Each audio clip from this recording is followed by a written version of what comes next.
Assalamualaikum warahmatullahi wabarakatuh. Kami di sini dari kelompok 6 akan menjelaskan atau mempresentasikan sistem kami, yaitu sistem pengajuan dana desa otomatis. Ini adalah anggota dari kelompok 6, yaitu ada saya sendiri Ayu Triana, ada Amelia, ada Suci Fitriani, ada Adeliani, dan ada Raihana Nabila. Kemudian untuk proyek kami sendiri yaitu dana desa otomatis. Dana desa ini merupakan alokasi anggaran yang diberikan oleh pemerintah pusat kepada pemerintah desa untuk mendukung pembangunan desa dan kesejahteraan masyarakat desa. Nah, pengelolaan dana desa ini seringkali menghadapi tantangan seperti kurangnya transparansi, penyalahgunaan, dan ketidakefisien dalam proses pengajuan, pencairan, dan pelaporannya. Nah, sistem pengajuan dan pelaporan dana desa yang otomatis dibuat dengan tujuan untuk mengatasi masalah tersebut dengan menyediakan platform yang transparan, akuntabel, dan efisiensi. Nah, dengan adanya sistem ini juga, pemerintah pusat dan masyarakat ini bisa memantau nih penggunaan dana desa secara real time sehingga memastikan bahwa dana yang digunakan itu sesuai dengan rencana tujuan awal. Untuk tujuan pengembangan sistemnya sendiri, yaitu yang pertama, akurasi dan transparansi data, yaitu memastikan setiap transaksi dan penggunaan dana desa tercatat akurat dan dapat dipantau online untuk menghindari penyalahgunaan serta menjamin dana digunakan sesuai rencana. Yang kedua yaitu pencegahan penyalahgunaan dana, yaitu mengurangi resiko penyalahgunaan dana dengan pengawasan dan analisis data real time oleh pihak terkait. Yang ketiga yaitu efisiensi dan kecepatan proses, yaitu mempercepat pengajuan dan pencairan dana dengan sistem otomatisasi, mengurangi beban administratif, dan memastikan proyek desa berjalan sesuai jadwal. Kemudian yang keempat yaitu penguatan akuntabilitas pemerintah desa, yaitu meningkatkan akuntabilitas pemerintah desa melalui sistem transparan yang mempermudah pelaporan dan pertanggungjawaban penggunaan dana. Untuk sasaran proyeknya sendiri yaitu yang pertama ada pemerintah desa atau kepala desa, yaitu membantu mempermudah pengajuan dan pelaporan dana desa serta memastikan transparansi dan akuntabilitas dalam pengelolaan dana. Yang kedua yaitu pemerintah pusat atau daerah untuk membantu alokasi dan penggunaan dana desa secara real time, serta memastikan dana digunakan sesuai dengan perencanaan dan peraturan. Kemudian ada masyarakat desa ini agar dapat ikut serta memantau penggunaan dana desa melalui laporan yang transparan, membantu meningkatkan akuntabilitas pemerintahan desa. Kemudian ada BPK atau Badan Pengawas di sini atau BPKP, yaitu membantu memudah proses audit dan pengawasan terhadap pengelolaan dana desa dengan data yang tercatat dan dapat diakses secara otomatis. Kemudian yang terakhir yaitu ada lembaga keuangan dan perbankan. Ini jika terlibat dalam pencairan dan transfer dana desa, mereka dapat menggunakan data dari sistem untuk memastikan proses keuangan berjalan dengan baik. Nah, untuk metode pengembangan yang kami gunakan sendiri dalam sistem ini yaitu metode pengembangan Scrum. Untuk alasannya sendiri, kenapa kami menggunakan metode ini adalah yang pertama, memungkinkan tim bekerja dalam siklus singkat, iteratif, menggunakan sprint. Nah, ini biasanya berlangsung selama 2 sampai 4 minggu. Kemudian setiap sprint ini nanti akan menghasilkan produk yang fungsional dan siap diuji. Ini memungkinkan penyesuaian cepat berdasarkan umpan balik dari pengguna atau stakeholder. Yang ketiga yaitu pendekatan yang fleksibel, responsif terhadap perubahan, dan berorientasi pada hasil. Cocok untuk sistem yang kompleks dan perlu terus dipantau secara serta disesuaikan dengan kebutuhan seperti sistem pengajuan dana desa otomatis. Kemudian yaitu ada fitur-fiturnya, yaitu registrasi dan login. Fitur ini memungkinkan pengguna untuk login ke dalam sistem. Yang kedua ada role based access, yaitu fitur ini memberikan hak akses berbeda untuk admin, pengguna umum, dan reviewer. Yang ketiga yaitu dashboard pengguna. Fitur ini berfungsi sebagai laman utama sistem yang menyediakan ringkasan pengajuan, statistik, dan informasi terkini. Yang keempat ada formulir pengajuan. Nah, fitur ini memungkinkan pengguna untuk melakukan pengajuan dana dengan melengkapi formulir yang telah disediakan oleh sistem. Yang kelima, upload dokumen. Fitur ini memungkinkan pengguna untuk mengupload dokumen yang bersangkutan. Form yang didukung kira-kira kayak dokumen, PDF, XLS, dan sebagainya. Yang keenam yaitu fitur upload file. Fitur ini memungkinkan pengguna untuk mengupload file foto maupun video terkait. Format yang didukung kira-kira seperti JPG atau JPEG, PNG, MP4, dan sebagainya. Kemudian ada yang ketujuh yaitu fitur tracking pengajuan. Fitur ini memungkinkan pengguna untuk melakukan pemantauan terhadap status proses pengajuan mereka. Untuk materi yang selanjutnya akan dilanjutkan oleh rekan saya. Oke, selanjutnya itu ada diagram WBS dari sistem pengajuan dana desa yang telah kami buat. Selanjutnya itu ada diagram work breakdown struktur dari sistem pengajuan informasi pengajuan dana desa ini. Yang pertama itu ada pada tingkat satu ada bagian perencanaan proyek, pengembangan dan implementasi, pengujian dan peluncuran, serta yang terakhir ada dukungan dan pemeliharaan. Kemudian pada bagian perencanaan proyek, pada tingkat keduanya itu ada inisiasi proyek, pada kode 1.1, kemudian ada perencanaan produk, kemudian ada perencanaan sprint, manajemen risiko, manajemen komunikasi, dan manajemen anggaran. Untuk tingkat tiganya pada kode 1.1.1 itu ada identifikasi pembangun kepentingan, kemudian ada penetapan visi dan tujuan proyek, kemudian ada pembentukan tim Scrum. Pada tingkat keempatnya ada dengan kode 1.1.1.1 dengan nama identifikasi pemohon dana yang dilakukan oleh product owner, kemudian ada identifikasi perangkat dan desa dan pejabat terkait yang dilakukan oleh product owner, kemudian ada identifikasi stakeholder eksternal yang dilakukan oleh product owner. Kemudian pada kode 1.1.2 yaitu penetapan visi dan tujuan proyek, pada tingkat keempatnya ada menentukan visi proyek yang dilakukan oleh product owner, kemudian merumuskan tujuan sistem yang dilakukan oleh product owner, kemudian dokumentasi visi dan tujuan proyek yang dilakukan oleh product owner. Pada tingkat 3 untuk kode 1.1.3 yaitu pembentukan tim Scrum. Pada tingkat 4-nya ada seleksi anggota tim pengembang yang dilakukan oleh product owner, penunjukan Scrum Master yang dilakukan oleh product owner, dan juga pembagian tugas dalam tim yang dilakukan oleh Scrum Master. Selanjutnya ada pada tingkat 2 untuk kode 1.2 yaitu perencanaan produk. Pada tingkat 3-nya ada pengumpulan kebutuhan awal, kemudian penyusunan produk backlog. Selanjutnya ada identifikasi fitur utama dan prioritas. Kemudian pada tingkat 4-nya ada wawancara dengan stakeholder yang dilakukan oleh product owner, survei terhadap calon pengguna sistem yang dilakukan oleh product owner, dan juga penyusunan dokumen kebutuhan yang dilakukan oleh product owner dan tim pengembang. Pada tingkat 3 untuk kode 1.2.2 yaitu penyusunan product backlog, pada tingkat 4-nya ada mengumpulkan semua fitur yang dibutuhkan oleh product owner, menyusun backlog berdasarkan prioritas yang dilakukan oleh product owner dan tim pengembang, dan juga ada validasi backlog dengan stakeholder yang dilakukan oleh product owner. Selanjutnya untuk kode 1.2.3 yaitu identifikasi fitur utama dan prioritas. Pada tingkat 4-nya ada analisis fitur penting yang dilakukan oleh product owner dan tim pengembang. Kemudian ada prioritas fitur berdasarkan kebutuhan yang dilakukan oleh product owner. Dan juga ada penetapan fitur minimal untuk rilis awal yang dilakukan oleh product owner. Pada kode 1.3 yaitu perencanaan sprint, ada pada tingkat 3-nya itu penjadwalan sprint, perencanaan sprint, dan pelatihan tim. Dan juga pada tingkat 4-nya ada menentukan durasi sprint yang dilakukan oleh Scrum Master, pembagian sprint untuk berbagai modul yang dilakukan oleh product owner dan pengembang.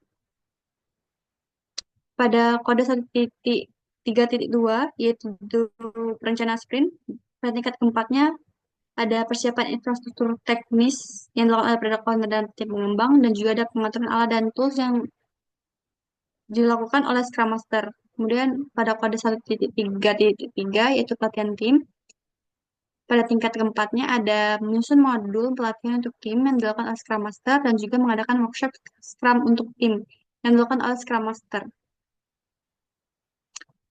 Pada kode 1.4-nya yaitu manajemen risiko, pada tingkat tiganya ada identifikasi risiko proyek dan upaya mitigasi risiko. Pada tingkat keempatnya ada identifikasi risiko teknis yang dilakukan oleh Scrum Master, identifikasi risiko keuangan yang dilakukan tim manajemen, identifikasi risiko eksternal yang dilakukan oleh product owner. Untuk kode 1.4.2 yang upaya mitigasi risiko, pada tingkat keempatnya ada penyusunan upaya mitigasi risiko teknis yang dilakukan oleh tim pengembang, penyusunan upaya mitigasi risiko keuangan yang dilakukan tim manajemen, penyusunan upaya mitigasi risiko eksternal yang dilakukan oleh product owner. Kemudian pada kode 1.5 manajemen komunikasi, pada tingkat tiganya ada penentuan saluran komunikasi, penentuan jadwal rapat, dan pada tingkat keempatnya ada penetapan alat komunikasi yang dilakukan oleh Scrum Master dan penetapan tanggung jawab komunikasi yang dilakukan oleh Scrum Master. Dan juga pada kode 1.5.2 pada tingkat keempatnya ada penentuan jadwal rapat harian dan penentuan rapat review sprint yang dilakukan oleh Scrum Master. Selanjutnya ada pada kode 1.6 yaitu manajemen anggaran. Yang pada tingkat ketiganya ada penetapan anggaran dan pengawasan dan pengelolaan anggaran. Pada tingkat keempatnya, penentuan anggaran keseluruhan proyek dan penentuan alokasi anggaran untuk setiap fase yang dilakukan oleh manajemen. Kemudian pada kode 1.6.2 ada pada tingkat keempatnya ada laporan kemajuan anggaran mingguan dan penyesuaian anggaran yang dilakukan oleh tim master dan tim manajemen. Kemudian ada WBS untuk pengembangan dan implementasi, yaitu pada tingkat 1 pengembangan dan implementasi. Untuk tingkat keduanya itu ada sprint 1 pengembangan dasar, sprint 2-nya penyempurnaan fitur dan proses, sprint 3-nya penambahan fitur lanjutan, dan sprint 4-nya keamanan dan infrastruktur. Langsung ke WBS pengujian dan peluncuran, yaitu pada tingkat satunya ada pengujian dan peluncuran. Untuk tingkat 2-nya ada pengujian sistem, dan persiapan peluncuran, serta peluncuran. Pada tingkat tiganya ada uji fungsionalitas yang dilakukan oleh tim pengembang dan tester, uji integrasi yang dilakukan oleh tim pengembang dan tester, uji penerimaan pengguna yang dilakukan tim pengembang dan pengguna akhir. Kemudian pada kode 3.2, pada tingkat tiganya ada pembuatan rencana peluncuran yang dilakukan oleh Scrum Master dan tim manajemen, pengaturan infrastruktur yang dilakukan oleh tim pengembang, kemudian pada kode 3.3 peluncuran. Untuk tingkat tiganya ada peluncuran bertahap dan monitoring pasca peluncuran yang dilakukan oleh Scrum Master dan tim pengembang. Terakhir pada WBS keempat, untuk tingkat satunya dukungan dan pemeliharaan, pada tingkat duanya ada dukungan teknis, pembaruan dan peningkatan, tindak lanjut pengguna, dan perhatian pengguna. Oke, selanjutnya materi tentang OTK akan dijelaskan oleh rekan saya. Baiklah, selanjutnya ada diagram OTK atau organisasi dan tenaga kerja. Nah, untuk OTK yang pertama ini adalah OTK yang secara umum.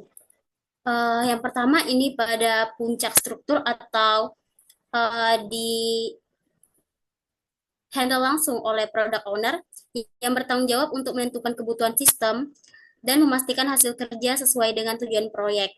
Nah, selanjutnya itu pada bagian di bawah product owner itu ada koordinator tim, yaitu Scrum Master, yang berperan sebagai fasilitas untuk memastikan tim bekerja secara efisien sesuai dengan metode Scrum.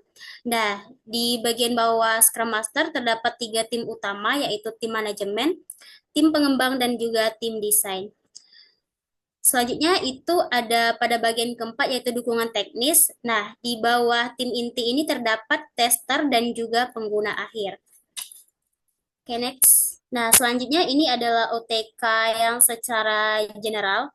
Nah, pada proyek sistem informasi pengajuan dana desa yang kami buat, ini terdapat 4 tahapan utama. Yang pertama itu perencanaan proyek, yang kedua pengembangan dan implementasi, yang ketiga pengujian dan peluncuran, dan yang keempat dukungan dan pemeliharaan. Nah, di sini terdapat dua jabatan. Yang pertama itu staf dan juga tenaga ahli. Ada tahap yang pertama yaitu perencanaan proyek. Di sini eh, tim manajemen berperan sebagai staf serta dan juga tim pengembang sebagai tenaga ahli. Nah, pada tahapan yang kedua yaitu pengembangan dan implementasi, di sini product owner sebagai staf, Scrum Master, tim pengembang dan juga tim desain sebagai tenaga ahli. Pada tahapan yang ketiga, peluncuran sebagai staf, serta product owner, Scrum Master, tim pengembang dan juga tester sebagai tenaga ahli. Nah, pada tahapannya terakhir yaitu dukungan dan pemeliharaan, product owner di sini berperan sebagai staff, serta tenaga ahlinya yaitu Scrum Master dan juga tim pengembang. Next. Baiklah, untuk selanjutnya itu ada organisasi pengelolaan proyek yang bertanggung jawab untuk mengelola proyek secara keseluruhan. Pertama di sini ada untuk perencanaan proyek, pertama ada inisiasi proyek dengan kode 111, identifikasi pemangku kepentingan yang dilakukan oleh product owner, itu estimasi waktunya 2 hari. Selanjutnya, penetapan visi dan tujuan proyek yang dilakukan oleh product owner dengan estimasi waktu 2 hari.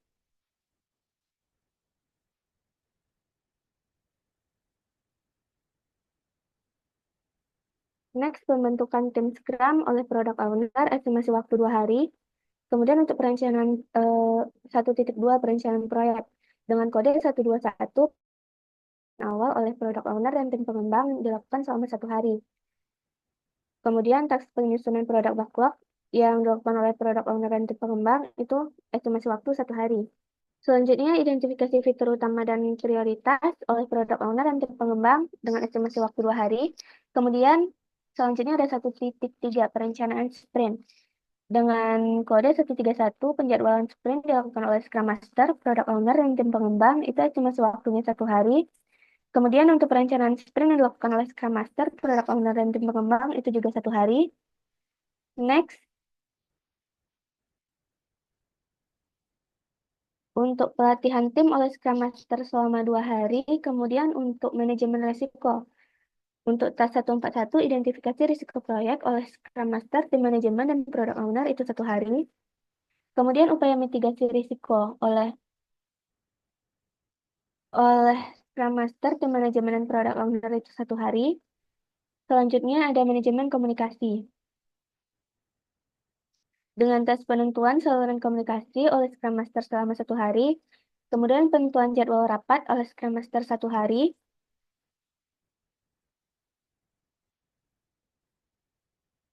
Terakhir itu ada manajemen anggaran. Pertama ada tes penetapan anggaran oleh tim manajemen dengan estimasi waktu 3 hari. Kemudian pengawasan dan pengendalian anggaran oleh Scrum Master dan tim manajemen selama 1 hari.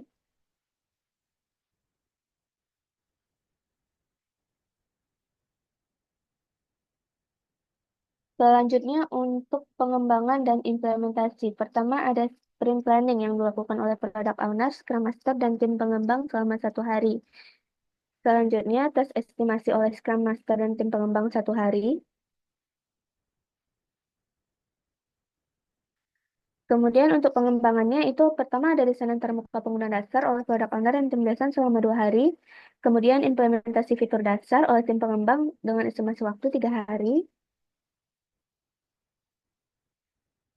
Next, membuat modul pengajuan dana oleh product owner dan tim pengembang itu selama 2 hari. Selanjutnya ada kegiatan daily stand up yang dilakukan oleh Scrum Master dan tim pengembang selama 1 hari. Kemudian juga ada review sprint oleh product owner dan tim pengembang dilakukan selama 1 hari. Dan terakhir itu ada retrospektif sprint oleh Scrum Master dan tim pengembang selama 1 hari. Lanjut ke yang bagian 3.0 aja.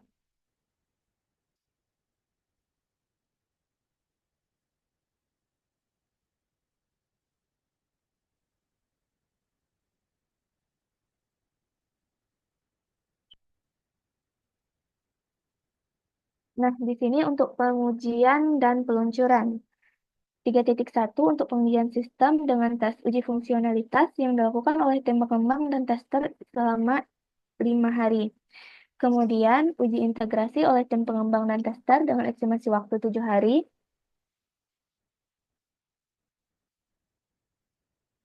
Selanjutnya, uji penerimaan pengguna oleh tim pengembang dan pengguna akhir. Itu estimasi waktu kegiatannya 5 hari. 3.2 untuk persiapan peluncurannya. Pertama, ada kegiatan pembuatan rencana peluncuran oleh Scrum Master dan tim manajemen yang dilakukan selama 4 hari. Kemudian, penentuan infrastruktur. Pengaturan infrastruktur oleh tim pengembang itu selama 9 hari. Selanjutnya untuk kegiatan 3.3 yaitu peluncurannya. Pertama itu ada peluncuran bertahap yang dilakukan oleh Scrum Master dan tim pengembang selama 7 hari. Selanjutnya, monitoring pasca peluncurannya dilakukan oleh Scrum Master dan tim pengembang. Itu estimasi waktunya 7 hari. Nah, untuk kegiatan terakhir 4.0 dukungan dan pemeliharaan. Pertama itu ada kegiatan dukungan teknis. Pertama ada kegiatan pusat bantuan dilakukan oleh tim pengembang. Itu estimasi waktunya 1 hari. Kemudian untuk kegiatan penanganan masalah dilakukan oleh tim pengembang juga itu estimasi waktunya 3 hari. Selanjutnya, untuk pembaruan dan peningkatan. Pertama itu ada perencanaan pembaruan yang dilakukan oleh product owner dan tim pengembang selama 1 hari. Kemudian ada evaluasi kinerja oleh product owner dan Scrum Master selama 1 hari.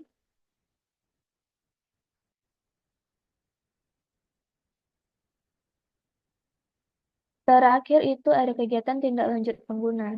Pertama, kita mengadakan survei kepuasan pengguna yang dilakukan oleh product owner selama 2 hari. Ada juga rapat evaluasi oleh product owner dan Scrum Master itu selama 1 hari. Selanjutnya akan dilanjutkan oleh rekan saya. Baiklah, yang selanjutnya adalah rancangan anggaran biaya atau RAB, yaitu dokumen yang merinci seluruh biaya yang diperlukan untuk melaksanakan sebuah proyek. Dalam hal ini mencakup 4 komponen, yaitu biaya pengadaan, meliputi pembelian perangkat keras, perangkat jaringan, NAS, ATK, dan fasilitas lainnya. Kemudian yang kedua adalah biaya persiapan operasi, mencakup lisensi perangkat lunak seperti Microsoft, Zoom, dan Jira untuk mendukung operasional awal. Kemudian ada biaya proyek, mencakup pengeluaran langsung seperti gaji tim, wawancara, serta lisensi alat bantu pengembangan seperti Figma, Postman, dan VMware. Kemudian terakhir ada biaya operasi dan perawatan, mencakup pengeluaran berkelanjutan untuk alat monitoring, dokumentasi, dukungan teknis, internet, dan perangkat jaringan. Keempat komponen ini memberikan gambaran lengkap tentang kebutuhan anggaran. Nah, pada proyek sistem informasi pengajuan dana desa ini, rincian RAB berdasarkan komponen adalah biaya pengadaan sebesar 430.725.000, biaya persiapan operasi totalnya 4.890.768 rupiah, kemudian biaya proyek 485.107.500 rupiah, kemudian biaya operasi sebesar 19.576.000. Total secara keseluruhan adalah 940.299.268 rupiah. Next, yaitu RAB keseluruhan, yang disusun berdasarkan komponen yang dinilai dari tas. Adapun pengertiannya yaitu perincian anggaran yang mengaitkan setiap komponen biaya langsung dengan tugas atau aktivitas spesifik dalam proyek. Untuk totalnya sama, yaitu 940.299.268 rupiah. Next ke tabel penjadwalan.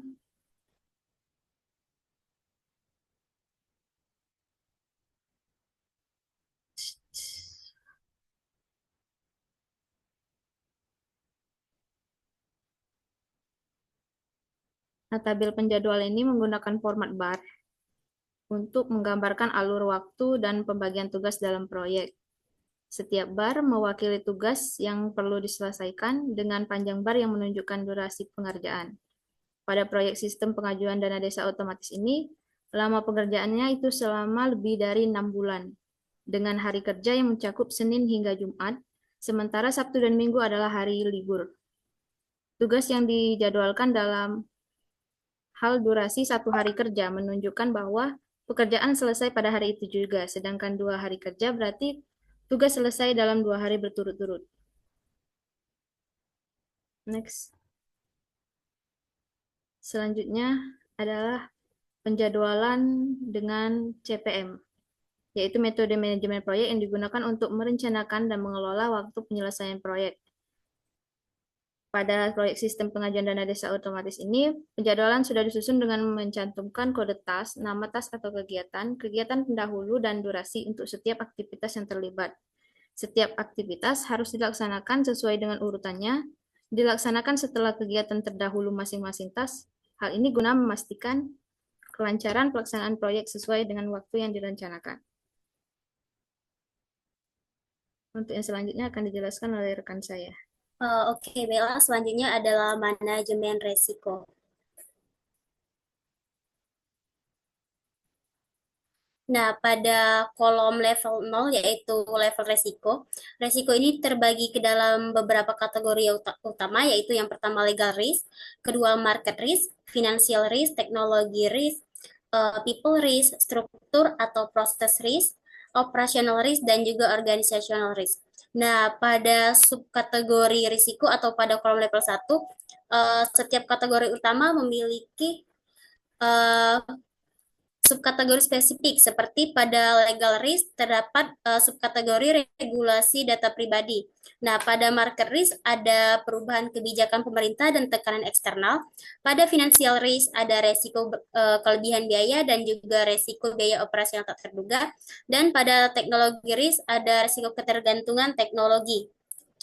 Nah, selanjutnya pada kolom level 2 atau detail resiko, di setiap subkategori ini dirinci lebih lanjut untuk menjelaskan risiko spesifik seperti pelanggaran privasi data pribadi pada warga desa pada legal risk.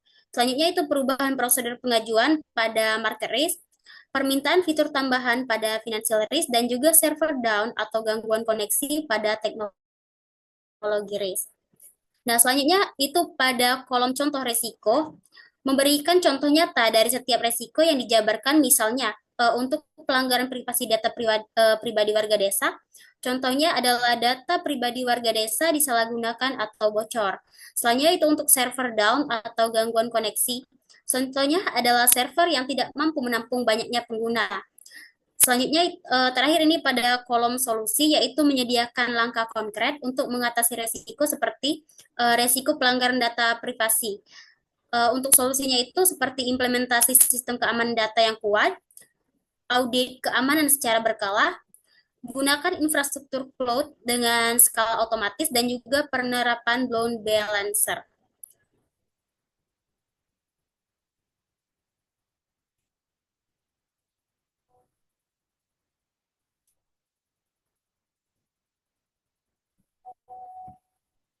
Oke, next. Untuk kesimpulannya, yaitu sistem pengajuan dana desa otomatis merupakan solusi yang dirancang untuk meningkatkan transparansi, efisiensi, dan akuntabilitas dalam pengelolaan dana desa. Dengan memanfaatkan teknologi digital, sistem ini memungkinkan pengajuan, verifikasi, dan pencairan dana dilakukan secara real-time, mengurangi potensi penyalahgunaan, dan mempercepat proses administrasi. Nah, pengajuan dana desa otomatis adalah langkah penting untuk menuju pengelolaan dana yang lebih transparan, efisien, dan akuntabel, yang pada akhirnya akan memberikan manfaat langsung bagi pembangunan desa dan kesejahteraan masyarakat. Nah, begitulah presentasi kami mengenai tugas tentang manajemen proyek sistem informasi kami, yaitu sistem pengajuan dana desa otomatis. Jika ada salah kata atau salah ucap, kami mohon maaf. Saya akhiri. Wassalamualaikum warahmatullahi wabarakatuh.